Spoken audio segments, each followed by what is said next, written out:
네, 안녕하세요. 정쌤 투어의 정쌤입니다. 네, 오늘은 또 학생들이 없어가지고 제가 또 여러분이 있는 것처럼 수업을 할 예정이에요.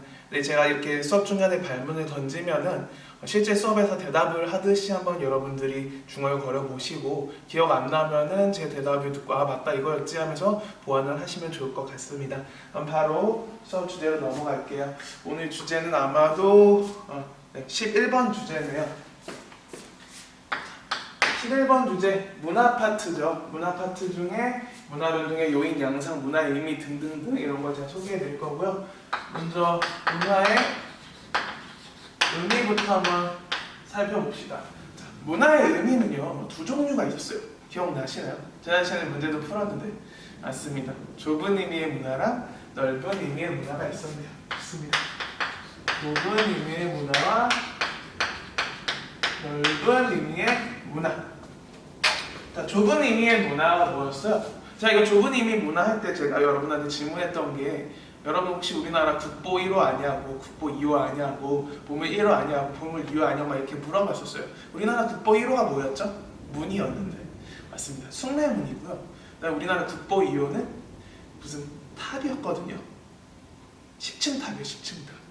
원격사지 10층 석탑이라는 탑이고요. 자, 그럼 우리나라의 보물 1호는 또 문인데 흔히 지금 동대문이고요. 우리나라의 보물 2호는 종이었거든요. 새해 밝으면 치는 종. 옛 보신각 동종이었습니다. 이런 식을 제가 여러분한테 이제 좁은 의미의 문화 할 때 뭔가 문화재, 우리나라 유적지, 사적, 그다음에 이런 것들을 제가 통해서 좁은 의미의 문화를 소개해드렸는데 이 좁은 의미의 문화는 의미가 특별한 의미를 가지는 뭔가 예술적인 고상을 세련된 의미의 문화를 말합니다. 그래서 우리가 문화생활할 때, 여가생활할 때는 그 문화, 우리가 뭐 영화 보러 간다, 뭐 이런 그 있잖아요, 공연 보러 간다, 이때 그 문화도 좁은 의미의 문화에 해당하거든요. 뭔가 특별한 의미를 가지는 문화를 가질 때 우리는 표현할 때 좁은 의미의 문화라고 하고요. 이거와 대비되는 넓은 의미의 문화는 뭐였습니까? 맞아, 한 사회나 집단에서 나타나는 모든 생활 양식이었습니다. 생활 양식의 총체죠. 모든 생활 양식. 그래서 뭐 대중문화가 예로 될 수도 있고, 뭐 지역 문화가 될 수도 있고, 우리나라의 뭐 조직 문화가 될 수도 있고, 주거 문화가 될 수도 있고, 이처럼 한 생활 양식 총체를 지칭하는 개념일 때 넓은 의미의 문화라고 소개를 한다고 말씀을 드렸었죠. 그래서 이 내용을 기억을 해두시면 되겠고요. 그 다음에 문화의 의미를 여러분들이 기억을 하셨다면 그 다음에 뭘 알아야 하냐? 아, 맞아요. 문화 요소를 알아야 되냐?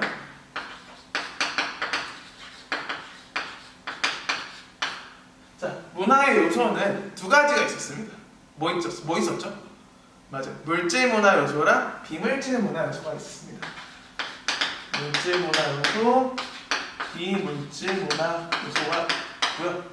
물질 문화 요소는 뭐였습니까? 뭐가 가능하다고 했죠? 맞아요. 구체화가 가능해서 우리가 손으로 만질 수 있는 거라고 했습니다. 도구, 기계, 기술 이런 것들이 물질 문화 요소라고 했죠. 지금 제가 사용하는 분필도 물질 문화 요소고 여러분들이 지금 사용하고 계신 컴퓨터도 물질 문화 요소가 되겠네요. 도구, 기계, 기술 이런 것들이 물질 문화라면 비물질 문화는 뭐가 불가능하다? 맞아요. 구체화가 불가능합니다. 구체화가 불가능한 게 우리가 손으로 만질 수 없는 것들입니다. 언어, 지식, 가치관, 신념, 상징 뭐 이런 것들이 비물질 문화 요소가 되겠네요. 이런 식으로 문화 요소도 여러분들이 기억을 해두셔야 되고요. 그 다음에 우리가 또 알아야 할 개념 중에 하나는 문화 변동의 요인입니다. 그리고 양상도 알아야겠죠. 문화 변동의 요인부터 한번 살펴볼게요. 문화 변동의 요인. 이 문화 변동의 요인은 크게 두 가지로 구분을 했거든요. 그 사회 안에서 사회적 변동을 초래하는 맞습니다. 내재적 요인이 있었고요. 그 사회 밖에서 들어와서 사회 변동을 초래하는 맞습니다. 외재적 요인이 있었네요. 자, 그리고 이 내재적 요인은 또 두 가지가 있었죠. 기존에 있었던 걸 찾아내는 맞습니다. 발견과 기존에 없었던 새로운 걸 만들어내는 발명이 있었죠. 발견과 발명이 있었고요. 뭐 발견이 됐던 사례는 뭐 석유나 석탄 같은 지하자원의 발견 이런 게 대표적인 사례가 될 거고요. 발명 같은 건 너무 많죠. 우리가 지금 사용하는 게 대부분 발명품이니까. 근데 이 발명을요 두 가지로 나눈다는 거 기억하시죠? 무슨 발명이랑 무슨 발명이 있었어요? 맞습니다. 1차적 발명과 2차적 발명이 있었죠. 1차적 발명, 2차적 발명이 있었고요. 자, 이 둘의 차이도 혹시 기억을 하시나요? 1차적 발명은 뭐였어요? 맞습니다. 아예 기존에 없었던 새로운 걸 만들어내는 거고요. 2차적 발명은 기존에 있었던 걸 응용해서 또 다른 새로운 걸 만들어내는 거였습니다. 근데 우리 수능에서 제일 많이 내는 사례가 1차적 발명의 사례는 선양도구인 맞아요. 활이고요. 이 활에 시위를 당기니까 이 시위에서 무슨 소리가 나는가요? 띵띵띵띵 하는 아름다운 소리가 났죠. 그래서 아 줄을 당기면 이쁜 소리가 나는 걸 발견한 사람들이 줄로 된 악기를 만듭니다. 뭐라 하죠? 그걸 이제 현악기라고 하죠. 이 활과 현악기는 세트 메뉴면서 굉장히 수능에서 자주 붙는 빈출 개념입니다. 빈출 사례니까 이 내용을 기억을 해주시면 되겠고요. 그 다음에 외재적 요인은 크게 세 가지가 있는데 다른 사회 문화 요소가 우리나라 들어오는 걸 이제 전파라고 하잖아요. 이 전파를 세 종류로 구분을 했었어요. 뭐뭐뭐가 있었죠? 맞습니다. 직접 전파, 간접 전파, 또 약간 성격이 다르죠? 맞습니다. 자극 전파였어요. 훌륭합니다. 직접 전파, 간접 전파, 자극 전파 이렇게 세 종류가 있고요. 자, 직접 전파가 되기 위해서는 뭐가 필요하죠? 맞습니다. 직접적인 접촉이나 교역, 무역 등이 필요합니다. 직접적인 접촉, 교역, 무역 등을 통해서 다른 나라의 문화 요소가 들어왔을 때 우리는 이걸 직접 전파해야 문화 변동이라고 표현을 하고요. 우리나라의 다양한 향신료가 무역을 통해서 들어오게 됐죠. 그게 이제 직접 전파가 됩니다. 자, 그럼 간접 전파는 뭐예요? 말 그대로 간접적인 거니까 이 다른 나라의 문화 요소를 전달하는 뭐가 필요하죠? 맞습니다. 매개체가 필요합니다. 일반적으로 대중 매체를 통해서 다른 나라의 문화 요소가 들어오죠. 그래서 이제 대표적인 게 이제 한류 전파를 이제 간접 전파의 사례로 소개를 합니다. 근데 여기서 여러분들이 또 주의하셔야 할 점이 있었습니다. 뭐가 있었냐면, 자, 간접 전파는 대중 매체에 의한 전파가 아니라 매개체에 의한 문화 전파였어요. 근데 이때 사람이 간접 전파가 될 수도 있고 직접 전파가 될 수도 있어서 그게 헷갈렸죠. 그게 바로 뭐냐? 맞습니다. 선교사 사례입니다. 만약에 선교사가 자신의 나라의 문화 요소를 전하는 그런 사람이 됐다면 그러면 이 선교사가 직접 자신의 문화를 다른 나라에 소개해 준 거니까 직접 전파의 사례가 될 겁니다. 근데 A국의 선교사가 B국의 문화를 전달해 줬다면 이 B국의 문화를 전달하는 매개체가 된 거잖아요. 이 경우에는 또 간접 전파의 문화 변동이 되는 겁니다. 그래서 이 사례를 여러분들이 구분해서 직접 전파와 간접 전파를 기억을 해두시면 좋을 것 같고요. 그 다음에 이 자극 전파 같은 경우는 대표 사례로 제가 두 가지를 소개해 드렸는데 혹시 기억나시나요? 맞습니다. 이두와 체로키 문자였고요. 이 이두와 체로키 문자의 공통점은 뭐였습니까? 언어라는 겁니다. 근데 이 자극 전파가 되기 위해서는 성립되기 위해서는 제가 이 사례에서 우리가 뽑아낼 수 있듯이 뭐 플러스 뭐라고 했어요? 기억하시나요? 맞습니다. 전파 플러스 발명입니다. 다른 나라의 문화 요소가 들어와서 이걸 토대로 새로운 뭔가를 만들어냈을 때 이게 자극 전파가 됩니다. 이두라는 것은 우리나라 고유의 문자가 없었잖아요. 그래서 중국의 한자를 빌려 썼고, 근데 이 한자의 운과 훈을 빌려서 우리말에 적던 표기법이 만들어졌죠. 성총이라는 사람이 고안해냈는데 그게 바로 이두라는 문자입니다. 그래서 이게 자극 전파의 사례가 되고요. 체로키 문자라고 하는 것은 북미는 인디언 부족이에요. 근데 이 원주민들이 본인의 고유 언어가 없다 보니까 미국에서 영어를 빌려다 썼습니다. 영어를 써가지고 본인의 언어를 사용했는데 이 영어를 가지고 응용해서 새로운 자신들만의 본인의 언어를 새롭게 만들어냈단 말이에요. 구안을 해냈단 말이죠. 그게 바로 체로키 문자입니다. 그래서 이 자극 전파가 되기 위해서는 전파 플러스 발명이 돼야 된다는 거. 이걸 기억을 해두시면 되겠고요. 문화 변동의 요인이 있으면 이에 따른 문화 변동의 양상도 있겠죠. 자, 양상은 크게 세 종류가 있겠네요. 뭐뭐뭐 있었죠? 맞습니다. 문화 병존, 그럼 다른 말로 공존이라고도 하고요. 그 다음에 또 뭐도 있었어요? 맞습니다. 문화 융합도 있었고요. 그 다음에 또 뭐도 있었죠? 맞습니다. 문화 동화도 있었네요. 자, 문화 병존은 뭡니까? 공존이랑 동의어인데 외래 문화가 들어왔는데 이 외래 문화랑 우리의 고유 문화 어떻게 해요? 맞아요. 나란히 존재하는 겁니다. 이게 바로 문화 병존, 문화 공존이고요. 우리나라에 지금 다양한 음식 문화가 같이 나타나고 있죠. 우리 고유의 음식 문화에 한식도 있고요. 우리 배고프면 뭐 한식만 먹습니다. 밥만 먹는 거 아니잖아요. 빵도 먹고 피자도 먹고 파스타도 먹고 이런 양식도 있고요. 우리 초밥도 먹잖아요. 일식도 있고 그 외에도 여러 가지 나라의 음식들이 같이 있죠. 이런 게 바로 문화 병존, 문화 공존이 되는 거고요. 근데 그냥 이렇게 나란히 존재하는 게 아니라 문화 융합은 서로 다른 두 문화가 어떻게 되는 겁니까? 맞습니다. 섞이는 거예요. 결합해서 뭐가 만들어지는 것? 맞습니다. 새로운 제3의 문화가 만들어지는 겁니다.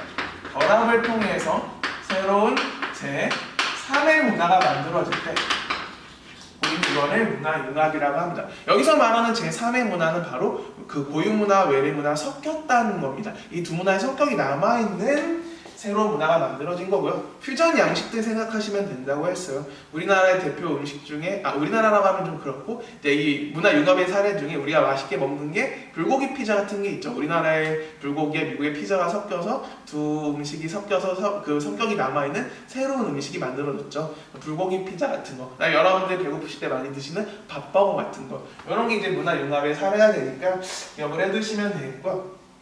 그다음에 문화 동화는 어떻게 되는 거였죠?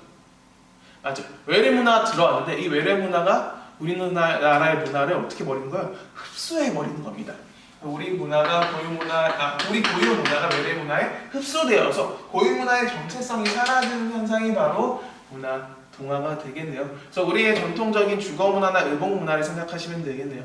우리의 전통 주거 문화인 한옥이나 초가집은 이제 거의 사라져서 없고요. 우리의 전통 의복인 한복도 이제 거의 잘 입지 않고 이렇게 서양 의복을 입고 있죠. 이런 게 이제 문화 동화의 사례가 되겠네요. 어려운 개념들은 아니니까 잘 헷갈리지 마시고 기억을 해두시면 되고요. 또 이제 수능에서 묻는 포인트 중에 이 둘의 공통점을 많이 묻고 또 이들과 대비되는 문화 동화의 차이점도 묻죠. 자, 문화 병존과 문화 융합의 공통점은 뭐였습니까? 맞아요. 바로 고유 문화와 외래 문화의 정체성이 모두 유지되는 겁니다. 문화 병존이라는 것은 그냥 당연히 외래 문화랑 고유 문화 나란히 존재하니까 당연히 정체성이 유지될 수밖에 없고요. 문화 융합이라는 것도 불고기 피자 보면 우리나라 불고기랑 미국의 피자가 같이 있잖아요. 그래서 이 둘의 공통점은 고유 문화, 외래 문화의 차이성, 정체성이 둘 다 유지된다는 공통점이 있고요. 그 다음에 이 문화 병존, 문화 융합과 대비되는 문화 동화의 차이점이 있죠. 뭐가 사라진다? 맞습니다. 고유 문화의 정체성이 사라지는 거. 우리 문화가 외래 문화에 흡수되어 버리는 거니까 당연히 고유 문화의 정체성이 사라질 수밖에 없겠죠. 그래서 이 내용을 기억을 해두시면 되고요. 그 다음에 하나 더 여러분들이 알아두셔야 할 것 중에 문화 접변이라는 개념이 있네요. 문화 접변 혹시 기억나시나요? 문화 접변은 서로 다른 두 문화가 만나서 한쪽의 문화가 변하거나 양쪽의 문화가 같이 변하는 현상을 지칭하는데 두 가지로 구분을 했습니다. 우리가 원하지 않는데 변하는 거를 강제적 문화 접변이라고 했고요. 우리가 원해서 변하는 거를 자발적 문화 접변이라고 한다고 소개를 해드렸었죠. 사례도 기억나시나요? 우리나라 일제강점기 시대에 우리가 원하지 않는데 우리의 이름을 일본 이름으로 바꿔야 했던 상시개명, 이게 대표적인 사례가 될 거고요. 그 다음에 자발적 문화 접변의 대표 사례는 우리나라의 문화가 외국에 전파가 됐어요. 한류 문화가 전파가 됐죠. 그랬더니 외국인들이 뭘 배우려고 하죠? 우리 한국 문화에 대해서 배우려고 하죠. 이건 이제 자발적 본인들이 원해서 그런 거잖아요. 한류 전파로 인한 외국인들의 한국어 교육 수요입니다.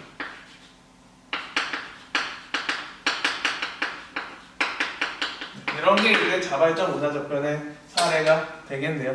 네, 이 내용을 아마 여러분들이 기억을 해두신다면 관련 문제는 무리 없이 풀 수 있을 것 같고요. 이거와 관련된 기출 문제는 6월은 12번, 9월은 3번입니다. 시간이 될 테니까 한번 풀어보세요.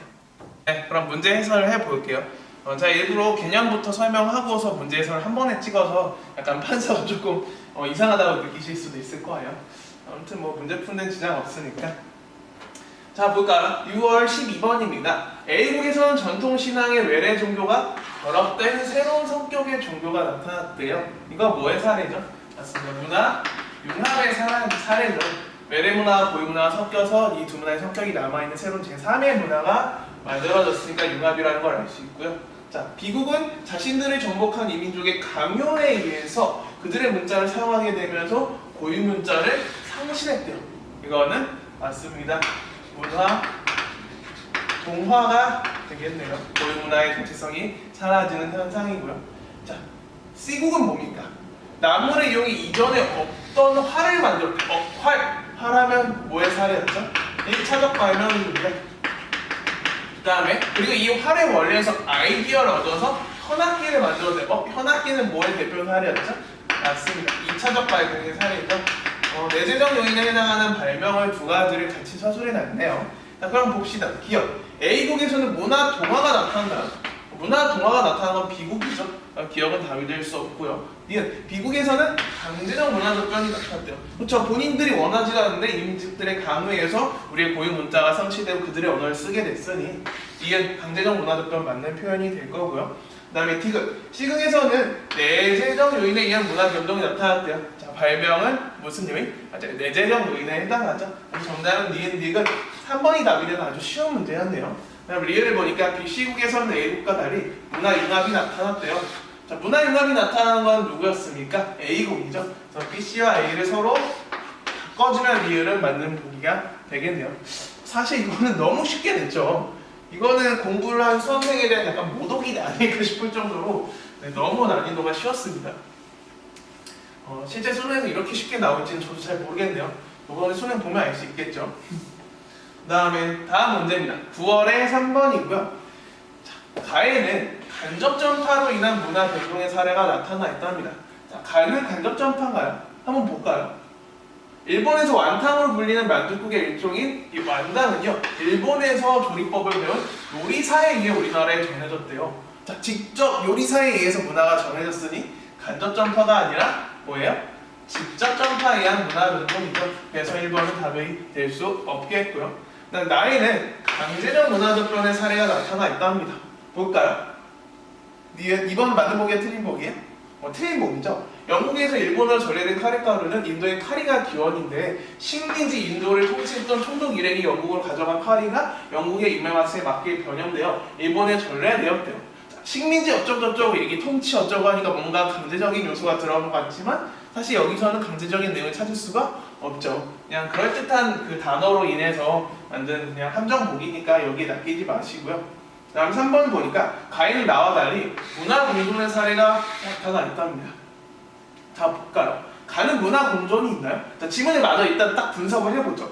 보니까 이 일본식 완당은 닭고기를 사용할 육수를 내는데 완당은 우리나라 사람들의 입맛에 맞게 국수처럼 멸치와 다시마를 육수를 내고 피가 일본식보다 얇은 것이 특징이에요. 자, 일본식 완당과 우리나라의 국수 조리법이 어떻게 됐죠? 섞여가지고 새로운 우리나라 완당이 만들어졌네요. 그럼 고유문화, 외래문화에 섞여서 문화의 성격이 섞여서 새로운 그 두 문화의 성격이 남아있는 새로운 제3의 문화가 만들어졌으니까 그런 문화 융합이 되겠네요. 육수로 내가지고 일본식보다 얇은 완당이 생겨났다는 거, 이 완당 문화 융합 쉽게 알 수 있었을 거고요. 그 다음에 보니까 이 카레가 일본에서 인기를 얻으면서 나지문 같은 경우는 카레 우동과 같이 카레가 생겨났대요. 자, 이건 어때요?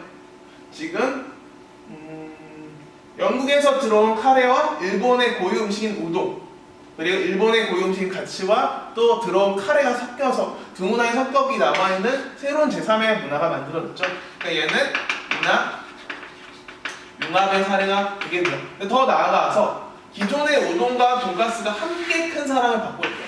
함께 큰 사랑을 받고 있으니까 모두 나타나고 있어요. 고유 문화랑 외래 문화가 같이 있는 문화 공존도 같이 나타나고 있네요. 자, 그럼 이랬을 때 가에는 나와 달리 문화 공존의 사례가 나타나는 게 아니죠. 문화 공존은 나에도 나타났습니다. 그래서 3번은 답이 될 수 없겠고요. 4번 나에는 가와 달리 문화 동화의 사례가 나타나 있답니다.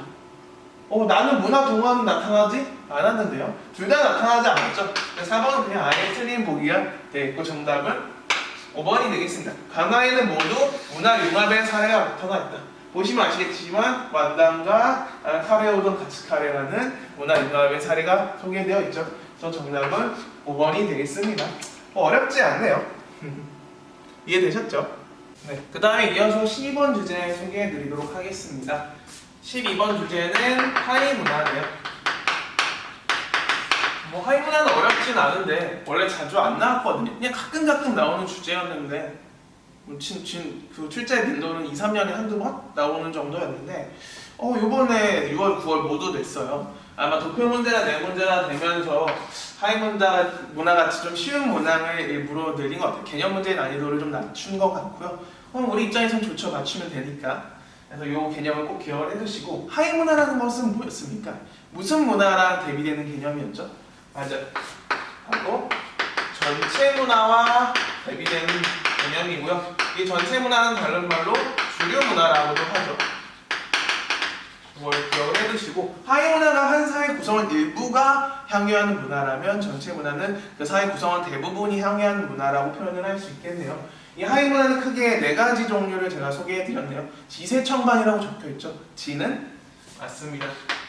지역 문화고요. 세는 세대 문화네요. 이 세대 문화 중에서도 청소년들이 향유하는 문화를 청소년 문화라고 하고요. 반은 뭡니까? 맞습니다. 반문화죠. 여기서 제일 중요한 거는 제가 반문화라고 소개를 해드렸죠. 다 나오긴 하지만 사실 반문화가 제일 많이 나옵니다. 반문화는 단독적으로 출제된 경우도 있으니까 이 개념을 여러분들이 꼭 기억을 해두셔야 한다고 제가 말씀을 드렸었고요. 이 반문화는 뭐였습니까? 주류 문화에 저항하고 대립하는 문화가 반문화였네요. 이 반문화의 사례로 수능에서 소개했던 거는 1960년대 히피 문화. 이게 실제 기출 사례. 네. 그때 당시에 있었던 이제 베트남 전쟁, 이런 전쟁이 주류가 되던 이런 거에 대해서 반대를 하면서 평화, 자유 이런 걸 사랑하면서 이런 걸 노래로 이렇게 표현하면서 그때 당시 주류 문화를 이렇게 비판했던 이들의 문화를 히피 문화라고 하거든요. 자유를 추구했던 이들의 문화. 이게 이제 대표적인 반문화의 사례가 되는데 우리 수능에서 직접적으로 나왔던 사례니까 기억을 해두시고요. 그 다음에 제가 소개해드렸던 것 중에 힙합 문화도 하나의 반문화가 될 수 있다고 소개해드렸었네요. 원래 힙합 문화라는 건 뭐였습니까? 그때 사회를 풍자하고 비판하면서 현실 비판적인 그런 가사가 주를 이루는 그런 노래였잖아요. 그래서 약간 저항 문화, 반문화에 해당하는 그런 특징을 갖고 있었죠. 자, 근데 지금 이 반문화라는 것이 어때요? 더 이상 힙합 문화라는 것이 더 이상 반문화라고 할 수 있을까요? 아니요. 지금은 여러 가지 예능 프로를 통해서 이 힙합 문화가 너무 우리에게 대중적으로 인기를 끌게 되잖아요. 자, 여기서 우리는 하이 문화 관련된 개념 중에 중요한 특징을 대출할 수 있는데 여기 이렇게 써 있으면 여러분들 헷갈릴 수 있으니까 제가 이걸 지우고 자, 일단 하이 문화의 특징입니다. 여러 가지 특징들을 중에 소개해 드릴 건데 하이 문화뿐만 아니라 사실 주어를 모든 문화라고 해도 문제가 없어요. 자, 문화에 대한 규정은 시대마다 어떻게 된다? 맞아요. 달라진다는 겁니다. 그래서 여기 주제가 하이 문화니까 제가 하이 문화로 갈게요. 하이 문화에 대한 규정은 시대마다 상대적이다. 하이 문화 중 하나였던 반문화의 사례인 힙합 문화가 지금은 전체 문화가 되어버린 것처럼 이렇게 문화에 대한 규정이 달라질 수 있다는 거고요.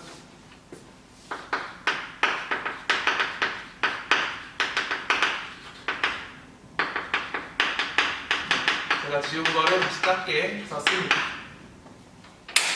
그 다음에 또 여기서 제일 많이 나온 표현 중에 하나가 자, 다양한 하이 문화, 여기 사례로 들어드린 이 지역세대 청소년 반문화 이런 하이 문화를 다 더했을 때 이런 하이 문화의 총합을 전체 문화라고 말할 수 있을까요? 없을까요? 전체 문화라고 말할 수 없죠. 그래서 이 함정 문구를 여러분들이 꼭 주의를 하셔야 됩니다.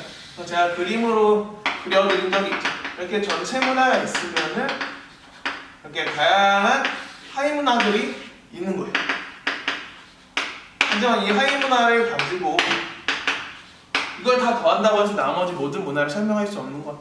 여러분들도 이제 이해를 하시죠? 대표적인 사례가 여집하는 사례가 뭐 민족 문화나 대중 문화라고 할 수 있겠죠. 얘네들은 하위 문화는 아니지만 전체 문화 하면은 또 포함이 되거든요. 그래서 이렇게 하위 문화의 총합은 전체 문화가 되지 않는다는 거. 이거를 기억을 해주시면 되겠고요.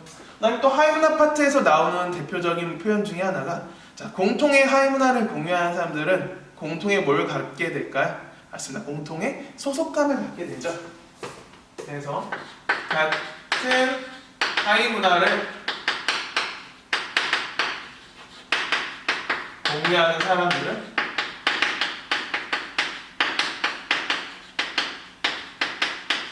공통의 소속감을 갖게 됩니다. 이런 소속감 관련 표현이 우리 수에서 많이 나오는 표현 중 하나입니다. 그래서 이 표현을 기억을 해두시면 될 거고요. 그 다음에 또 하위 문화 파트에서 많이 나오는 표현 중에 하나가 자, 이 하위 문화가 다양해지면 이 하위 문화를 포괄하는 모두 다양해질까요? 맞습니다. 전체의 문화도 다양해집니다. 그래서 이 표현도 많이 나와요. 하위 문화가 다양해지면 이를 포괄하는 전체 문화도 전체 문화의 다양성 확보에 기여한다.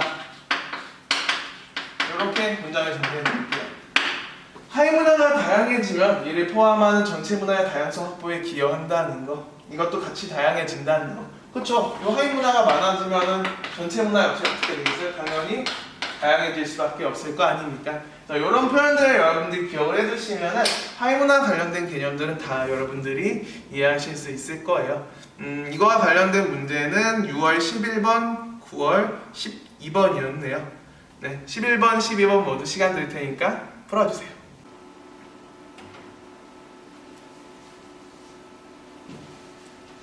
자, 이번에는 하위 문화 파트입니다.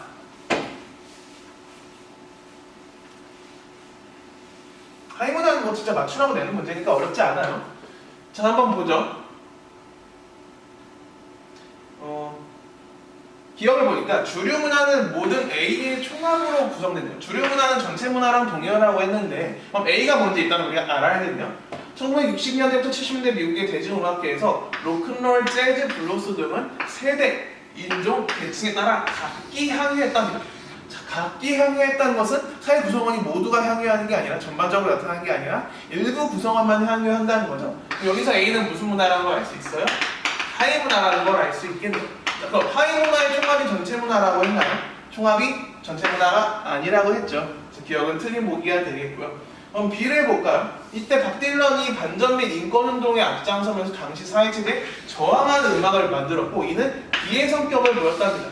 그럼 그때 당시의 사회체제, 주류 문화에 저항하는, 대항하는 새로운 문화가 만들어졌으니까 이 B는 맞습니다. 반문화라는 걸 알 수 있겠네요. 자, 이랬을 때 특정 지역의 주민이 공유하는 사투리는 A의 사례랍니다. 특정 지역 주민이 공유하는 것은 하위 문화 중에 뭐예요? 지역 문화고요. 지역 문화는 하위 문화의 사례가 맞으니까 D는 맞는 보기가 될 거고. 자, 디귿 보니까 하위 문화는 반문화와 달리 전시사의 문화 다양성을 제공한대. 자, 이건 뭐가 틀렸어요? 달리가 틀렸습니다.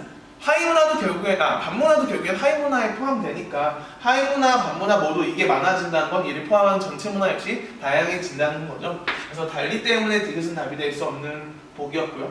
마지막 리을 모든 반문화는 하위 문화에 해당한대요. 어때요?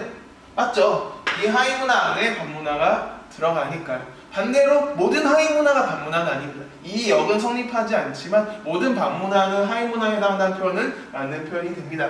정답은 4번이 되는 어렵지 않은 문제입니다. 이거 맞추라고 되는 문제죠. 자, 그 다음에 이제 마지막 문제네요.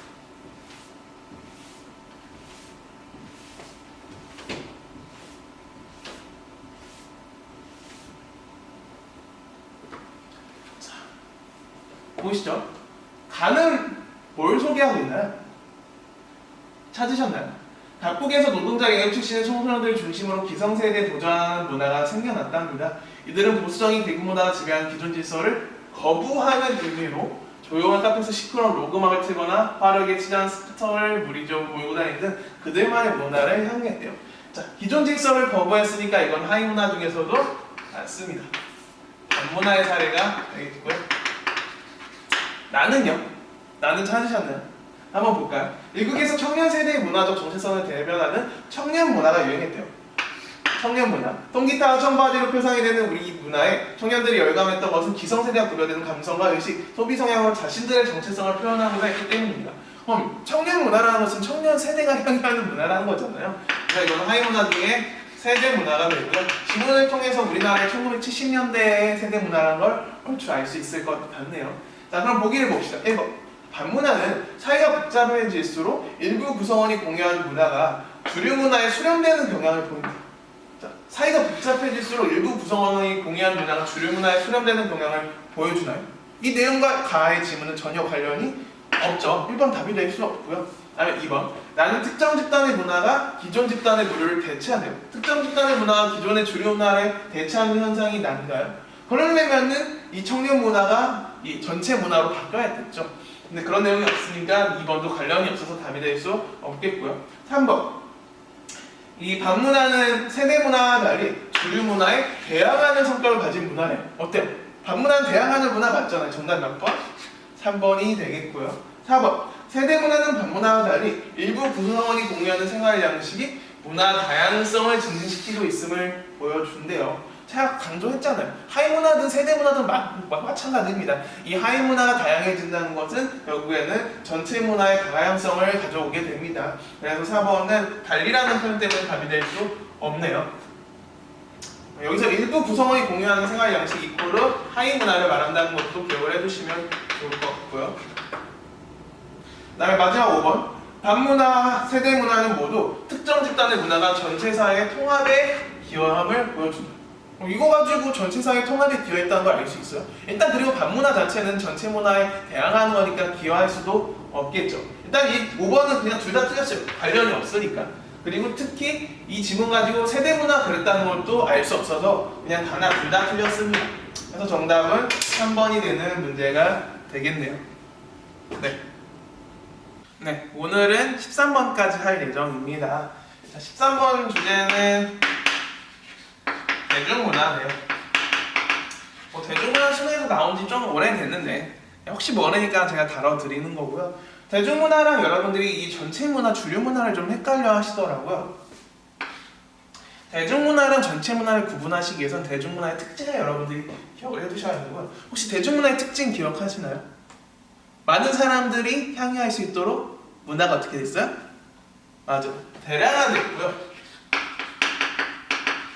또 뭘 추구해요? 요거 돈을 추구합니다. 이윤을 추구하기 때문에 무슨화되어 있죠? 맞아요. 상업화되어 있다는 게 바로 대중문화의 특징입니다. 대표적인 특징이에요. 이로 인해서 단점들이 도출이 되죠. 그래서 전체 문화는 꼭 이렇게 대량화되어 있고 상업화되어 있는 게 아닌데 대중문화는 대량화되어 있고 상업화되어 있으니까 이걸로 구분을 하시면 좀 더 쉽게 구분하실 수 있을 것 같고, 이 대중문화 관련해서 나온다면은 아마 대중문화에 엮이는 문제점들이 아마 지문에서 나오면서 이거 여러분들 고르는 문제가 나올 겁니다.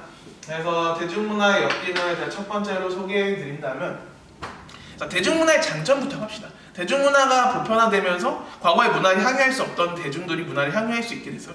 그래서 문화의 향유의 기회를 높여줬다는 장점은 있지만 이로 인해 오히려 단점이 나타났죠.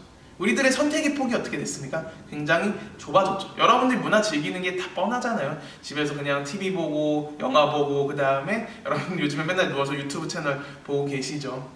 이게 바로 대중문화의 단점입니다. 사람들의 선택의 폭을 획일화했다. 대중들의 선택의 폭을 획일화했다는 문제점이 있어요. 다양한 취미 활동을 하지 않은 채 이렇게 문화를 즐기는 게 다 비슷해졌다는 게 첫 번째 문제점이고, 그 다음에 두 번째 문제점은, 자, 대중문화는 결국에는 상업화가 특징입니다. 돈을 벌어야 돼요. 그러다 보니까 이 문화에 어떤 요소가 들어가게 되죠? 처음 출범한 예능 프로들이 어쩔 수 없이 사람들의 이목을 끌기 위해 어떤 요소가 들어가요? 맞아요. 막 선정적이고 자극적인 요소가 들어가죠. 그럼 이 대중문화의 질이 어떻게 될까요? 자연스럽게 질이 떨어질 수밖에 없겠죠. 그래서 상업화로 인한 대중문화의 질적 저하의 문제, 이런 문제가 나타난다는 거 기억을 해두시면 되겠고요. 그 다음에 세 번째, 이 대중문화가 안 좋게 악용될 때 사람들이 이거를 조장하는 수단으로 악용된대요. 기억나시나요? 맞습니다. 대중들의 정치적 무관심을 조장하는 수단으로 악용될 수 있습니다. 네, 어려운 내용은 아니네요. 우리가 이제 뭔가 정치로 큰 사건이 터졌을 때 같이 터지는 게 있잖아요. 연예인들의 큰 대형 스캔들인 거죠. 그래서 우리 대중들의 관심을 그렇게 연예면으로 돌리려 하지만 이제는 더 이상 먹히지 않네요. 그런 게 터지면 우리는 또 무슨 사건이 터진 거야 하면서 사회면 경제면을 찾아보게 되니까요. 근데 어쨌든 대중문화 이렇게 정치적 무관심을 조장하는 수단으로 악용될 수 있다는 거, 이걸 이제 기억을 해두시면 되고요. 대중문화는 뭐 문제 나오면 그냥 맞추라고 내는 문제니까 그냥 가볍게 풀어주시면 되겠네요. 그래서 이 개념들 여러분들이 완전히 숙지를 하신다면은 이 세 가지 주제의 내용은 충분히 풀 수 있을 거라고 생각이 듭니다. 네, 오늘 수업 듣느라 수고 많으셨고요. 우리 다음 시간에 만나요. 안녕.